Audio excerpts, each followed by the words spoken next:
హే future doctors, ఎలా ఉన్నారు మా అందరూ? ఇన్ని రోజుల నుంచి నేను ఛానల్లో రష్యాలో ఎంబీబీఎస్ మా యూనివర్సిటీ పెస్కో స్టేట్ మెడికల్ యూనివర్సిటీలో 20 లక్షల ఎంబీబీఎస్ అని చాలాసార్లు చెప్తూ ఉన్నాను. కానీ తెలిసిందే కదా, మా మనలాంటి మిడిల్ క్లాస్ వాళ్ళకి ఆ 20 లక్షలు కూడా ఎక్కువ అమౌంట్ అనమాట. మరి ఈ 20 లక్షలైనా అంటే ఇప్పుడు ఇండియా జనరల్ గా మనం చూసుకుంటే బైపీసీ చేసిన స్టూడెంట్స్ కి ఎంబీబీఎస్ తప్పితే ఇంకో కెరీర్ లేకుండా పోతుంది అనమాట. ఎంబీబీఎస్ తర్వాత హైయెస్ట్ ప్రయారిటీ ఉన్న బీడీఎస్ కూడా అంత శాలరీ రావట్లేదు మరి సెటిల్ అవడానికి. మరి అన్నిటికన్నా హైయెస్ట్ ప్రయారిటీ ఉన్న బైపీసీ కోర్సులో ఉన్నది ఎంబీబీఎస్ కి. ఇప్పుడు ఆ ఎంబీబీఎస్ మనం ఇండియాలో చేయాలంటే ఓసీలకి అయితే అసలు ఇంపాసిబుల్ అయిపోతుంది. జనరల్ కేటగిరీలకి సీట్ రావడం అనేది, మెడికల్ సీట్ అంటే 1,00,000 సీట్లు మనకు ఉంటుంటే 25 లక్షల కాంపిటీషన్ ఉంటుంది. ఎంత అద్భుతంగా చదివినా సరే 25 లక్షల కాంపిటీషన్ లో నీకు ఒక సీట్ రావాలంటే అది కూడా 600 పైగా కట్ ఆఫ్ కి. ఎందుకంటే ఎస్సీ ఎస్టీ ఇట్లా మిగతా కేటగిరీలు చాలా ఎక్కువ ఉన్నాయన్నమాట. సో మరి ఎలా ఇప్పుడు ఇండియాలో చేయాలంటే ఎంబీబీఎస్ కోట్లు ఖర్చు అవుతుంది. అసలు అంత రేంజ్ ఆలోచించడానికి కూడా రాదనమాట మన మిడిల్ క్లాస్ వాళ్ళకి. మరి నెక్స్ట్ మనకున్న ఒకే ఒక ఆప్షన్ ఏంటి, ఇట్లా ఫారెన్ లో ఎంబీబీఎస్ చేసుకోవడం. మరి ఇట్లా ఫారెన్ లో ఎంబీబీఎస్ చేసుకోవాలన్నా సరే మరి ఫైనాన్షియల్ గా కూడా కొంచెం బాగుండాలి. మరి ఈ ఫైనాన్షియల్ హెల్ప్ కోసం మనకు ఉన్న ఒకే ఒక ఆప్షన్ ఏంటి, బ్యాంక్ నుంచి మనలాంటి స్టూడెంట్స్కి వచ్చే ఎడ్యుకేషన్ లోన్. మరి ఇప్పుడు ఆ ఎడ్యుకేషన్ లోన్ ఎలా ఇస్తారు, ఎంత ఇస్తారు, మనమేమేమి సబ్మిట్ చేయాలి డాక్యుమెంట్స్, అసలు ప్రాసెస్ ఏంటి అనేది ఈ వీడియోలో చూసి తెలుసుకుందాం. మరి స్కిప్ చేయకుండా లాస్ట్ వరకు చూడండి. మరి అర్థం కావాలంటే కొంతమంది ఫుల్ వీడియో చూడకుండా సగం దాకా చూసేసి, అంటే నేను ఆల్రెడీ చెప్తున్న ఇన్ఫర్మేషన్ అంటే సగం దాకా చూసేసి మళ్ళీ కామెంట్స్ పెడుతున్నారు. నాకు అర్థం కాని విషయం ఏంటంటే, ఆ కామెంట్ చూడగానే ఒరే దీనికోసమే కదా నేను వీడియో చేసింది, ఇది మొత్తం చూడకుండా మళ్ళీ కామెంట్ పెట్టాడు, కొంచెం బాధ వేస్తుంది ఫ్రెండ్స్. మీకోసం చేస్తున్నప్పుడు కొంచెం చూడండి, లాస్ట్ వరకు చూసి కామెంట్ పెట్టండి. సగం దాకే చూసి మీరు వచ్చిన డౌట్స్ అన్ని కామెంట్లు పెడుతున్నారు. అది ఓకేనా? మనం అయితే వీడియోలో స్టార్ట్ అయిపోదాం. బ్యాంక్ లోన్ ప్రాసెస్ ఎలా, ఎడ్యుకేషన్ లోన్ కి ఇట్లా అబ్రాడ్ ఎంబీబీఎస్ రావాలంటే రష్యాకి. ఓకే, మనకి ఫస్ట్ స్టెప్ వచ్చేసరికి దీంట్లో ఇప్పుడు ఏదైతే బ్యాంక్ మనం చూస్ చేసుకుంటామో ఎడ్యుకేషన్ లోన్ తీసుకోవడానికి, అక్కడ మనకి ఫస్ట్ బేసిక్ గా ఇట్లా అబ్రాడ్ వచ్చి చదువుకోవడానికి లోన్ కావాలనుకున్నప్పుడు మెయిన్ మ్యాండేటరీ ఏంటంటే అడ్మిషన్ లెటర్. మీరు ఫస్ట్ స్టెప్ ఏంటంటే అడ్మిషన్ లెటర్ అన్నమాట. ఏ యూనివర్సిటీ సెలెక్ట్ చేసుకోండి ముందు. అంటే రష్యాలో మనకి చాలా యూనివర్సిటీస్ ఉంటాయి. ఇప్పుడు మనకి బడ్జెట్ వైజ్ గా మీరు ఏది అఫోర్డ్ చేయగలరో దాన్ని ముందు సెలెక్ట్ చేసుకోండి. ఏ యూనివర్సిటీ మనకి కొంచెం ఏది ఉంది, మనకి ఇన్ఫర్మేషన్ ఎలా ఉంది, అంటే మనకి అక్కడ రిఫరెన్స్ ఇచ్చే వాళ్ళు ఎవరున్నారు, ఇవన్నీ మీరు రిఫరెన్స్ గా తీసుకొని ఒక యూనివర్సిటీ సెలెక్ట్ చేసుకోవాలి ఫస్ట్. ఈ యూనివర్సిటీ సెలెక్ట్ చేసుకున్న తర్వాత సెకండ్ స్టెప్ ఆ యూనివర్సిటీ నుంచి అడ్మిషన్ లెటర్ తెప్పించుకోవాలి. ఇప్పుడు విషయం ఏంటంటే జనరల్ నార్మల్ గా వచ్చే అడ్మిషన్ లెటర్ వేరుంటుంది అనమాట. కానీ బ్యాంకు లోన్ కోసం మనం ఏదైతే అడ్మిషన్ లెటర్ ఇస్తామో అది కొంచెం మనకి డీటెయిల్డ్గా ఉండాలి. అంటే దాంట్లో కొటేషన్ ఉండాలన్నమాట. సెమిస్టర్ కి ఎంత ఖర్చు అవుతుంది, ఇయర్ కి ఎంత ఖర్చు అవుతుంది, అసలు ఫీజు ఎంత, ఫ్లైట్ ఛార్జెస్ ఏంటి అనేది వాళ్ళ ఫీజ్ స్ట్రక్చర్ తో పాటు మనకు కావాలి. అది ఎలా వస్తుంది మనకి అంటే, ఫస్ట్ మనం మంచి కన్సల్టెన్సీ పట్టుకోవాలి. మనకి కొంచెం ట్రస్ట్ వర్తీగా, అంటే ఆల్రెడీ ఎవరైనా వెళ్ళి ఉంటే వాళ్ళని అడగడమో, మాకు మంచి కన్సల్టెన్సీ మనం పట్టుకోవాలన్నమాట. మంచి కన్సల్టెన్సీని పట్టుకుంటే వాళ్ళు అడ్మిషన్ లెటర్ తెప్పిస్తారు. ఒక 5,000 నుంచి 10,000 వరకు మనం అడ్మిషన్ ఫీజు కట్టామంటే వాళ్ళు అడ్మిషన్ లెటర్ మనకి తెప్పిస్తారు అనమాట. యూనివర్సిటీ నుంచి మనం ఏదైతే చూస్ చేసుకున్నామో ఆ యూనివర్సిటీ నుంచి అడ్మిషన్ లెటర్ కన్సల్టెన్సీ నుంచి అయితే మనకి ఈజీ వస్తుంది. మనం చేసామంటే ఎక్కడో మధ్యలో ఆగిపోద్ది. ఫస్ట్ కన్సల్టెన్సీని ఒక మంచి కన్సల్టెన్సీ ట్రస్ట్ వర్తీ పట్టుకున్న తర్వాత వాళ్ళకు మాట, ఇలా అండి మాకు లోన్ తెచ్చుకోవడానికి కావాలి అడ్మిషన్ లెటర్ బ్యాంక్ మేనేజర్కి ఇవ్వడానికి అంటే వాళ్ళకి అర్థమైంది, వాళ్ళు తెప్పిస్తారు దాని ప్రకారంగా. ఇప్పుడు ఆ లోన్ వస్తుంది, ఓకే అడ్మిషన్ లెటర్ వచ్చేసింది. ఇప్పుడు నెక్స్ట్ మనం తీసుకెళ్లిపోయి అయ్యా ఇదిగో ఇది మా అడ్మిషన్ లెటర్, పలానా యూనివర్సిటీ, దాంట్లో ఫీ స్ట్రక్చర్ కూడా ఉంది చూడు అంటే మనోడు ఏం చేస్తాడు, ఎంక్వైరీ స్టార్ట్ చేస్తాడు బ్యాంక్ మేనేజర్. నిజమేనా, ఇది నిజంగానే ఉందా, ఫేక్ అడ్మిషన్ లెటర్ అని చెప్పి వాడు ఎంక్వైరీలు చేసుకుని లోన్ ప్రాసెస్ అయితే మనకి స్టార్ట్ చేసేస్తాడు అనమాట. కొలాటరల్ అంటే ఒకవేళ మీ ఇంట్లో మీ ఫాదర్ కానీ, మదర్ కానీ, బ్రదర్ కానీ ఎవరైనా సరే మీ ఫ్యామిలీలో గవర్నమెంట్ ఎంప్లాయ్ అయితే గనక మీకు కొలాటరల్ అవసరం లేదు. అంటే మీరు ఏ తాకట్టు, మన భాషలో చెప్పాలంటే తాకట్టు పెట్టాల్సిన అవసరం లేదనమాట. సరే మన గవర్నమెంట్ జాబ్ లేదు, మరి నార్మల్గా ఎలా అప్రోచ్ అవ్వాలి, ఈ బ్యాంక్ కొలాటరల్ ఏం పెట్టాలి అంటే, కొలాటరల్ గా మనకి ఫస్ట్ హౌస్ తీసుకుంటారు, హౌస్. సెకండ్ షాప్, ఏదైనా షాప్ ఉన్నా అది తీసుకుంటారు. థర్డ్ ఏంటంటే ల్యాండ్. అంటే కరెక్ట్ గా వినండి, అగ్రికల్చర్ ల్యాండ్ చెల్లదు. అగ్రికల్చర్ ల్యాండ్స్ చెల్లదన్నమాట. ఎలాంటి ల్యాండ్ చెల్లుతుంది? ప్లాట్ అంటే బేస్మెంట్ వేసి ఉండాలి, దానికి కాంపౌండ్ వాల్ ఉండాలి, ప్లస్ ఏంటంటే లేదా అది ఆన్లైన్ లో ఎక్కువ ఉండాలన్నమాట. ప్లాట్ లాగా అగ్రికల్చర్ ల్యాండ్ లాగా అయితే తీసుకోరు. ఈ 3 మనం కొలాటరల్ గా పెట్టుకోవచ్చు అనమాట. ఈ 3 మనం కొలాటరల్ గా పెట్టుకున్న తర్వాత అప్పుడే లోన్ రాదనమాట. ఇప్పుడు మనం ఏదైతే పెడతామో కొలాటరల్ గా, సపోజ్ నేను ఒక ఇల్లు పెట్టాను, వాడు ఏం చేస్తాడు? వాల్యుయేషన్ వేపిస్తాడు, ఇంజనీర్ని పిలిపించి వాల్యుయేషన్ సర్టిఫికేట్ తీసుకుంటాడు. అంటే ఇప్పుడు సపోజ్ అండి, నేను 10 లక్షలు లోన్ అడిగాను, నేను ఫీ స్ట్రక్చర్లు అన్ని ఇచ్చిన దాంట్లో కూడా క్లియర్ గా మెన్షన్ చేసింది 10 లక్షలు అని చెప్పి. ఇప్పుడు 10 లక్షలకి నేను మా ఇల్లు పెట్టాను, మా హౌస్ పెట్టాను.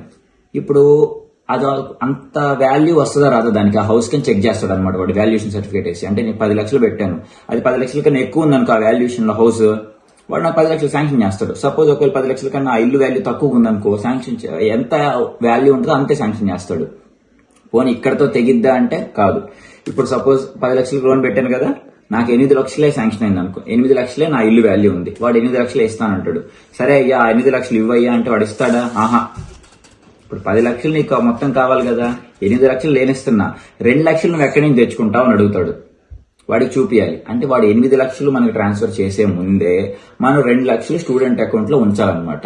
ఎగ్జాంపుల్ గా ఎంతైతే మనకి తగ్గుతుందో వాడు ఇచ్చే లోన్ కంటే మనం అది పే చేయాలి. ఎందుకంటే ఈ బ్యాంక్ మేనేజర్ తెలుస్తుంది అనమాట ఈ కష్టాలు. ఎందుకంటే రేపొద్దున వాడి ప్రాబ్లం వస్తుంది. సపోజ్ వాడికి 10 లక్షలు కావాలి స్టూడెంట్ కి, వీడు 8 లక్షలే అది వాల్యూ వస్తుందని చెప్పి 8 లక్షలే శాంక్షన్ చేశాడు. ఇప్పుడు వాడు స్టూడెంట్ రేపొద్దున చదువుకోకుండా బయటకు వచ్చేసి ఐపీ పెట్టేస్తాడు, నేను కట్టలేను బ్యాంక్ లోన్. ఎందుకు కట్టలేవయ్యా అంటే, సార్ నేను ఇట్లా బ్యాంక్ లోన్ తీసుకున్నాను, సార్ ఏమో నాకు తక్కువ మనీ ఇచ్చాడు, ఆ తక్కువ మనీ ఇవ్వడం వల్ల నేను సరిగ్గా చదువుకోలేకపోయాను, ఇలాంటివి వస్తాయి అనమాట. అందుకని బ్యాంక్ మేనేజర్ సేఫ్టీ కోసం వాడు ఏంటంటే, ఒకవేళ వాడు తగ్గినాయి అనుకో, ఆ వాల్యుయేషన్ తగ్గింది అనుకో, అడిగిన దానికంటే ఆ మిగతావి మీరు రెడీగా పెట్టుకోవాలన్నమాట. అమౌంట్ డాక్యుమెంట్స్ మనం రెడీగా పెట్టుకోవాలి. మనం వాళ్ళకి ఇవ్వడానికి రెడీగా ఏమేమి పెట్టుకోవాలి అనుకుంటే, ఐడెంటిటీ ప్రూఫ్, ఐడి ప్రూఫ్ కింద ఫస్ట్ ఇప్పుడు మనం ఏం పెట్టుకోవాలి? జనరల్గా ఆధార్ కార్డు సరిపోద్ది. ఆధార్ కార్డు, పాన్ కార్డు సరిపోద్ది అనమాట ఐడి ప్రూఫ్ కింద. Next 2 passport size photos. Next ఇప్పుడు ఇంపార్టెంట్, కొంచెం జాగ్రత్తగా వినండి. మీ ఫాదర్ గానీ మదర్ గానీ బ్యాంక్ స్లిప్స్, తర్వాత మీ ఫాదర్ గానీ మదర్ గానీ, మీ అమ్మగారిది గానీ నాన్నగారిది గానీ శాలరీ స్లిప్స్ కావాలన్నమాట. తర్వాత ఫామ్ 16 కావాలి. ఫామ్ 16 తర్వాత అడ్రస్ ప్రూఫ్ కింద మీ కరెంట్ బిల్ అని సరిపోద్ది, లేదంటే స్టూడెంట్ పాస్పోర్ట్ ఇచ్చినా సరిపోద్ది అడ్రస్ ప్రూఫ్ కింద. ఓకే. తర్వాత ఫాదర్ కానీ మదర్ కానీ బ్యాంక్ స్టేట్మెంట్, ఫాదర్ మదర్ ఇద్దరు ఏదో ఒక బ్యాంక్ స్టేట్మెంట్, అంతే. ఇంకా స్టూడెంట్ కి సంబంధించి ఇవి 10th mark list, intermediate mark list కావాలన్నమాట. ఎందుకంటే మీ ఇంటర్మీడియట్ అన్ని ఫస్ట్ అటెంప్ట్ లోనే పాస్ అయి ఉండాలి. 10th క్లాస్ లో కూడా సప్లీలు ఉంటే లోన్ రాదనమాట. మీరు కరెక్ట్ గా బాగా చదువుతున్నారు, అన్ని సబ్జెక్టులు అన్ని క్లాసులు బాగా పాస్ అవుతున్నారు మంచి పర్సెంటేజ్ తో అన్నప్పుడే బ్యాంక్ వాడికి ట్రస్ట్ వస్తుంది అనమాట. ఓకేనా? ఇంటర్మీడియట్, 10th క్లాస్ సర్టిఫికేట్స్ స్టూడెంట్వి, ఇవి కావాల్సిన డాక్యుమెంట్స్ అనమాట ఇవి. ఓకే, మనకి లోన్ అంతా వచ్చేసింది, మనం రష్యాకి వచ్చేసాము, మనం యూనివర్సిటీకి వచ్చేసాము, చదువుకుంటున్నాము. మరి ఇప్పుడు రీపేమెంట్ ఎలాగా? కట్టాలి కదా, వాడేం మన బామ్మరిది కాదు కదా ఫ్రీగా ఇవ్వడానికి, రివర్స్ కట్టాలి కదా. మరి రీపేమెంట్ ఎలా? మనం ఏ రోజైతే వాడు శాంక్షన్ చేస్తాడో ఆ రోజు నుంచి మనకి ఇంట్రెస్ట్ స్టార్ట్ అయింది అనమాట. ఇంట్రెస్ట్ స్టార్ట్ అయింది. మనకి కోర్సు ఎన్ని రోజులు అయితే కోర్సు ఉందో, మనకి ఎంబీబీఎస్ కోర్సు కాబట్టి 6 ఏళ్ళు ఇక్కడ రష్యాలో. ఈ 6 ఏళ్ళు మనం కట్టాల్సిన అవసరం లేదు, కానీ ఇంట్రెస్ట్ మాత్రం పడుతూనే ఉంటుంది అనమాట. ఈ ఇంట్రెస్ట్ 6 ఏళ్ళు పడుతుంది, ప్లస్ ఇంకొక 1 ఇయర్ వాడు జాబ్ ఎత్తుక్కోవడానికి మనకి టైం ఇస్తాడు అనమాట. అంటే మొత్తం మనకి ఒకవేళ ఎంబీబీఎస్ చేయడానికి రష్యా వస్తే ఎడ్యుకేషన్ లోన్ లో, ఆ ఎడ్యుకేషన్ లోన్ మళ్ళీ రీపేమెంట్ చేయడానికి మనకి 7 ఇయర్స్ టైం ఉంటుంది అనమాట. అంటే 6 ఇయర్స్ కోర్స్ కి 1 ఇయర్ వాడు మళ్ళీ జాబ్ ఎత్తుకోవడానికి టైం ఇస్తాడు. 7 ఇయర్స్ తర్వాత నుంచి మనం ఏ బ్యాంక్ అయితే సెలెక్ట్ చేసుకున్నామో, ఏ బ్యాంక్ నుంచి అయితే లోన్ తీసుకున్నామో వాళ్ళ ఇంట్రెస్ట్ రేటుని బట్టి మనకి ఈఎంఐ ఉంటుంది, ఎవ్రీ మంత్ ఇన్స్టాల్మెంట్, మంత్లీ ఎంత కట్టాలని చెప్పేసి. అది రీపేమెంట్ అలా ఉంటుంది. ఓకేనా? మనకి నేను మళ్ళీ డిస్ప్లే చేస్తాను పక్కన బ్యాంక్ లోన్, ఒక్కొక్క బ్యాంక్ ది ఇంట్రెస్ట్ రేట్ కూడా. అంటే మనకి యూనియన్ బ్యాంక్ అయితే కొంచెం తక్కువ ఉంది, తర్వాత ఎస్బీఐ ఉంది, అలా మీరు చూస్ చేసుకోండి మీ బ్యాంక్ అనేది ఇంట్రెస్ట్ రేట్ ని బట్టి. అండ్ తర్వాత లాస్ట్ పాయింట్ వచ్చేసరికి అంటే ఇప్పుడు లోన్ అంటే మనం ఏదైతే ఫీజు రిసిప్ట్స్, ఫీజ్ స్ట్రక్చర్స్, యూనివర్సిటీకి సంబంధించిన ఫీజ్ స్ట్రక్చర్స్ మనం ఏవైతే సబ్మిట్ చేశామో అవి కాకుండా అంటే ఇప్పుడు మనకి ఫ్లైట్కి అవుతాయి, ఫ్లైట్ ఖర్చులు కానీ, కన్సల్టేషన్ ఛార్జెస్ కానీ, ఇవి కూడా బ్యాంక్ లోన్ లో మనకి ఇంక్లూడ్ కావాలి అంటే గనక మన ఫ్లైట్ టికెట్, తర్వాత మన కన్సల్టెన్సీ ఏదైతే సెలెక్ట్ చేసుకున్నామో ఆ కన్సల్టెన్సీ దగ్గర నుంచి బిల్స్ అనమాట. మాది కన్సల్టెన్సీ, మాది వాళ్ళ ఒక స్టాంప్ పేపర్ ఒకటి, ఇంత ఖర్చు అయింది, ఇంత మనీ నేను అబ్బాయికి ఛార్జ్ చేస్తున్నాను తీసుకెళ్ళడానికి అని డీటెయిల్డ్ గా అది కూడా దేనికి ఛార్జ్ చేస్తున్నారు, వీసా ప్రాసెస్ కి ఇంత అవుద్ది సార్, మళ్ళీ స్టాంపింగ్ కి ఇంత అవుతుంది, అపోస్టల్ కి ఇంత అవుతుంది అని ఇట్లా వాళ్ళు డీటెయిల్డ్ గా వాళ్ళ ఛార్జెస్ అన్ని ఒక బిల్ లాగా రాసి మేనేజర్ కి మెయిల్ చేస్తే మనకు కావాల్సిన అంటే మిగతా ఖర్చులు కూడా అంటే ఫీజు కాకుండా, యూనివర్సిటీ ఫీజు కాకుండా ఫ్లైట్ కావాల్సిన ఖర్చులు కానీ, తర్వాత కన్సల్టేషన్ ఖర్చులు కానీ అవి కూడా దీంట్లోనే మనకి యాడ్ చేసుకోవచ్చు అనమాట. లోన్ లో ఇంక్లూడ్ చేసుకోవడానికి ఈ ప్రాసెస్ ఉందన్నమాట. ఓకేనా? ఇది నెక్స్ట్ ఇంకొక విషయం అన్నమాట. ఇది ఇండియాలో ఉన్నప్పుడు మనం ఎడ్యుకేషన్ లోన్ తీసుకొని రష్యా రావడానికి. ఫర్ సపోజ్ రష్యాకి వచ్చేసాం అంటే ఏదో ఇంట్లో ఉన్న డబ్బులతో మేనేజ్ చేసుకుని ఫస్ట్ ఇయర్ కే కదా అని చెప్పేసి ఫస్ట్ ఇయర్ మేనేజ్ చేసుకుని రష్యాకి వచ్చేస్తాం. ఇప్పుడు లోన్ అవసరమైంది ఇక్కడికి వచ్చిన తర్వాత మనకు లోన్ అవసరమైంది. మరి మళ్ళీ మనం ఇండియా వెళ్ళాలా ఈ లోన్ అప్లై చేసుకోవడానికి అంటే అవసరం లేదు. ఇక్కడి నుంచి కూడా మనం లోన్ అనేది అప్లై చేసుకోవచ్చు అనమాట రష్యా నుంచి. అదేంటది రష్యాకి వచ్చిన తర్వాత మళ్ళీ ఇండియాలో ఉన్న బ్యాంక్ లో నుంచి మనం ఎలా లోన్ అప్లై చేసుకోవచ్చు, అది మన అకౌంట్ కి ఎలా పడిద్ది అంటే ఇక్కడ కూడా ఒక ప్రాసెస్ ఉందన్నమాట. రష్యాలో ఒక ఆఫీస్ ఉంటది, రోటరీ ఆఫీస్ దాని పేరు.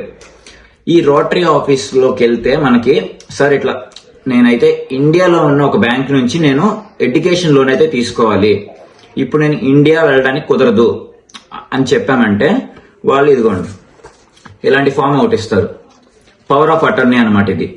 దీంట్లో మన డీటెయిల్స్ అంటే మన పాస్పోర్ట్ ట్రాన్స్లేషన్ మనం వాళ్ళకి సబ్మిట్ చేసామంటే జిరాక్స్ కాపీస్ ఇదైతే మనకి ఇస్తాడు అనమాట. దీంట్లో మనకు సంబంధించిన డీటెయిల్స్ అన్ని మనం మెన్షన్ చేస్తాం. ఇది మా ఫ్రెండ్ది, వాడు అప్లై చేశాడు. సో ఇది డీటెయిల్స్ అన్ని మనం ఇక్కడ మెన్షన్ చేస్తాం అనమాట, స్టూడెంట్ కి సంబంధించింది. అంటే ఇప్పుడు జనరల్ గా నేను చెప్పాను కదా ఇందాక డాక్యుమెంట్స్, కొలాటరల్ డాక్యుమెంట్స్ కానీ, మన ఇంటర్మీడియట్ డాక్యుమెంట్స్ కానీ, 10th డాక్యుమెంట్స్ కానీ ఇవన్నీ మనకి ఎవరైనా సబ్మిట్ చేయొచ్చు, ఇండియాలో ఉన్న మన పేరెంట్స్ అయినా, బ్రదర్స్ అయినా ఎవరైనా సరే. కానీ ఇక్కడ నుంచి స్టూడెంట్ సిగ్నేచర్ కానీ, స్టూడెంట్ కి సంబంధించిన డీటెయిల్స్, ఏ యూనివర్సిటీలో చదువుతున్నాడు, ఏ యూనివర్సిటీకి నీకు లోన్ కావాలి, ఈ డీటెయిల్స్ అన్ని రోటరీ ఆఫీస్కి వెళ్తే రష్యాకి వచ్చిన తర్వాత మనకి ఈ పవర్ ఆఫ్ అటర్నీ అనే డాక్యుమెంట్ సబ్మిట్ చేసి దాంట్లో మన డీటెయిల్స్ అన్ని ఫిల్ చేసి ఇండియాలో ఉన్న మన బ్యాంక్ మేనేజర్ కి మెయిల్ లో గానీ ఏదైనా పీడిఎఫ్ లో గానీ మనం సెండ్ చేసామంటే వాడన్ని మిగతా ఎంక్వైరీలు చేసుకుని అది నిజమా ఫేకా అని చెప్పి ఆ ఎంక్వైరీలు చేసుకుని మనం అక్కడ పెట్టిన కొలాటరల్ డాక్యుమెంట్స్, మన 10th ఇంటర్మీడియట్ అన్ని డాక్యుమెంట్స్ వాడు వెరిఫై చేసి మనకైతే లోన్ శాంక్షన్ చేస్తాడనమాట. వాడు ఎప్పుడైతే లోన్ శాంక్షన్ చేస్తాడో మనకి ఇక్కడ మెయిల్ వస్తే లోన్ శాంక్షన్ అయిందని చెప్పి తర్వాత మనకి డైరెక్ట్ గా యూనివర్సిటీకి లింక్ అయిపోయి వాళ్ళకి ఫీజు అయితే వెళ్ళిపోద్ది అనమాట. ఇలా అంటే ఇండియాలో ఉండైనా చేసుకోవచ్చు, లేదు ఇక్కడికి వచ్చిన తర్వాత అయినా చేసుకోవచ్చు. ఇండియా వెళ్లాల్సిన అవసరం లేదనమాట ఈ ఎడ్యుకేషన్ లోన్ కోసం. మళ్ళీ అది ఇక్కడ వరకు చూసారంటే వర్త్ అనిపిస్తే నా నాలెడ్జ్ కొంచెం సబ్స్క్రైబ్ చేసుకొని, లైక్ చేసుకొని, షేర్ చేసుకోండి. ఎందుకంటే బైపీసీ స్టూడెంట్లకి చాలా మందికి తెలియకుండా పోతుంది ఇలాంటి సంగతులన్నీ. అందుకని సింపుల్ గా ఇవన్నీ డిస్కస్ చేశాను. ఇంకా మీకు ఏమైనా డౌట్స్ ఉన్నా సరే కామెంట్ చేయండి, దాని మీద కూడా వీడియో చేయడానికి ట్రై చేస్తాను నేను. అంటే యూనివర్సిటీకి సంబంధించింది కానీ, లోన్ కి సంబంధించింది కానీ, కన్సల్టెన్సీకి సంబంధించింది కానీ ఏమైనా సరే డౌట్స్ కామెంట్ చేయండి, నేను రిప్లై ఇస్తాను. ఓకేనా? సరే అయితే ఫ్రెండ్స్ ఇక్కడికి వచ్చాక కలుసుకుందాం. సరే అయితే మరి బాయ్.